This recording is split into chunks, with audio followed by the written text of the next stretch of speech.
The Montreal Canadiens make a surprising signing as they needed a left-hand shot depth center, and they have filled that need with this newest signing of Joe Veleno, the Montreal native, on a one-year deal. But fans are split about this signing as it does not address a specific need of 2C, but he does bring some very interesting aspects to the Montreal Canadiens roster that we have to dive into. We're going to dive into the contract, what it means for the Habs lineup, and how it is likely blocking out some guys that Habs fans are not too happy about. Joe Veleno brings a lot, and we got to dive into all of that on this episode of Habs Digest, and we're just going to start here. I'm already just so excited but confused at the same time about this signing. You can probably tell as pen to paper, the Canadiens have agreed to terms on a one-year, one-way contract with forward Joe Veleno. Tony Marinaro was on it this morning. Elliot Friedman here said it this morning. Looks like Montreal for Joe Veleno, and Renaud Lavoie, among others, confirm it's a one-year, $900,000 deal. Now, just to put this into perspective first,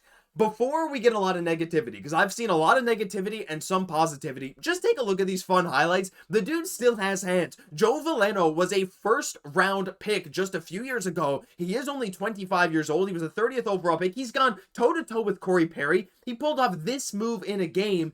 But the problem is he's just never been able to put it all together at the NHL level. And when we take a look at his stats, they definitely don't jump off the page, right? But again, it's the specific left-hand shot center need that we have to dive into, but that'll come a bit later. I just want to give you a highlight here, right? He exploded there in 2018-19 with Drummondville after having a great end of the year in 2017-18. 31 points in 31 games with St. John, but then going to Drummondville, he ended up getting drafted in the first round. And he's done a bit of everything, right? This dude in his career has been a solid defensive player. He had a great 28-point season in 23-24 with Detroit. He's been a decent defensive bottom six guy, though more in the last year or two, he's focused on just being a pretty fast guy. He's got good skating, who likes to forecheck. And hey, losing out on Emil Heineman in that Noah Dobson trade, bring in a guy who can fill a bit of that role definitely helps, right? He's not tiny either, 6'1", 200 pounds. So if he can forecheck and be fast, this is valuable. The problem is the points just haven't come for Joe Veleno. He has the skill, it's just not all come together. Maybe in this lineup, he could figure something out, and we'll dive into the lineup a little bit later, but I wanted to focus too on one of the main aspects that we want to look at when we're talking about bringing in a center to this team. No, he's not the 2C, and I think this actually has big implications on the Habs lineup too, which again, I'll show you in a minute. But the faceoff percentage, 50% in his first year with only, 34 total faceoffs, then 48, then 43, then 49, then 47 last year. So he's right below that 50% mark. But when you look at the rest of the Montreal Canadiens and you look at their faceoff percentages, that's not that bad. That would be behind pretty much just Nick Suzuki and Jake Evans in terms of faceoff percentage, and this guy has a lot of time in the NHL. Now, he's only been playing bottom six, borderline fourth line minutes. He hasn't been that 13th forward too much. He plays 81, 80, 74 games, and he's averaging 12 minutes a night, right? So, the dude still can play bottom six minutes, but to me, that is all this is. And I see a lot of people saying, too, this dude was bought out by the Seattle Kraken. They didn't want to pay him $1.775 million for next season, so they bought him out. That's how much they valued the cap space rather than having Joe Veleno. So there's some interesting things here where other teams kind of don't want him. He just hasn't put it together. I don't think this is a reclamation project for Montreal per se, but I think he just fills a need at a very cheap price tag. $900,000. That's yet less than Jakub Dobeš. That's less than most of our rookie scale deals. So it's not a bad price. But this really comes when you're looking at the lineup. Now, I've adjusted the depth chart a little bit here, and feel free to make some tweaks because I wasn't sure what I wanted to do. But the biggest implication, in my opinion here, when we're talking about Joe Veleno joining this Habs formation, first, he might not even play most of the year with the Habs. He might end up, it's a one-way deal, so he'll get paid $900K no matter what, but you can bury that in the AHL, just like we did with Alex Barré-Boulet, right? Joe Veleno and Sammy Blais could be these two guys that are maybe battling it out. Maybe we really like Newhook there at center, or maybe if we like someone like Owen, Beck, or Oliver Kapanen, they can still play center, and Veleno can be an unbelievable minors presence. But again, considering the dude has played 3 straight years fully in the NHL, I feel like that's probably not what's going to happen, but who knows, right? He might not be happy with that. He's coming to play for his hometown team. Regardless, I have moved Alex Newhook to the wing. And that's kind of like, if Joe Veleno can get a roster spot, which I think is probably the plan here, because again, reminder, Owen Beck and Oliver Kapanen are both right-hand shot centers. And it's been made clear by, like, Nicolas Cloutier had a great article a while ago talking about how important it is for every team to have a decent left-hand shot face-off taker. And again, Joe Veleno's shown some solid defensive capabilities in the past. I wouldn't put it past him to play maybe some PK2 this year. Maybe that's putting too high of a bar on him. But hey, remember, Barré Boulet came in last year and played power play 2 before he was sent down to the minors.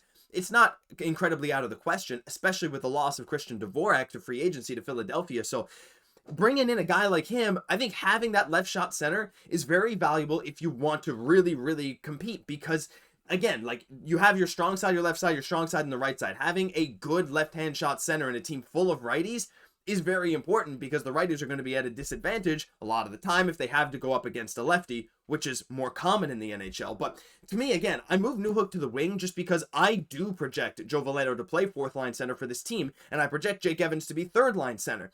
Now, I will say that this could also mean a Kirby, Dach, or Alex Newhook trade is coming. I don't think that's a certainty, but that might be something we talk about in a later video. But for now, having Evans and Newhook kind of on the same line, that way you have a left-hand shot and a right-hand shot there that can both take faceoffs. Kirby, Dach there with Bolduc and Demidov, who can both potentially take faceoffs if needed. I think that actually works out well. And that fourth line, if it is this, of Josh Anderson, Joe Veleno, Brendan Gallagher, and I've moved Laine down to the third line with Newhook and Evans, I think that could actually be a really, really good fourth line. You get a combination of Josh Anderson's defense and hustle. Joe Veleno also forechecks a lot, and he's fast. Brendan Gallagher with that grit. That would be an incredibly hard fourth line to go up against. So I actually foresee that being a really solid line. As much as it means, Newhook's probably going to be a full-time winger. And, these other lines, they don't fit super interestingly together. Like, I don't love Laine with Evans, but I do like Laine with Newhook. It's kind of an interesting formation. I want to hear your guys' thoughts on that down below. Like, with Joe Veleno, if he makes this team, what do you think the lines will look like? And I want to bring up one final point here, because, again, I mentioned Owen Beck and I mentioned Oliver Kapanen, and these are the two guys that are going to be fighting with Joe Veleno for this final roster spot. But, again, I truly feel Veleno has the advantage right now, simply because he shoots left-handed. And that is very important. Teams, you really don't want to run with 4 right-hand shot centers, right? Again, you do have Newhook, but he's like career just above 40% on the faceoff dot, which is really not very good. Veleno's a lot closer to 50%. So if you don't want to have to rely on Newhook to win all of your left-handed faceoffs. But Owen Beck and Oliver Kapanen both have good pro experience. Kapanen with 18 games in the NHL, Owen Beck with 13.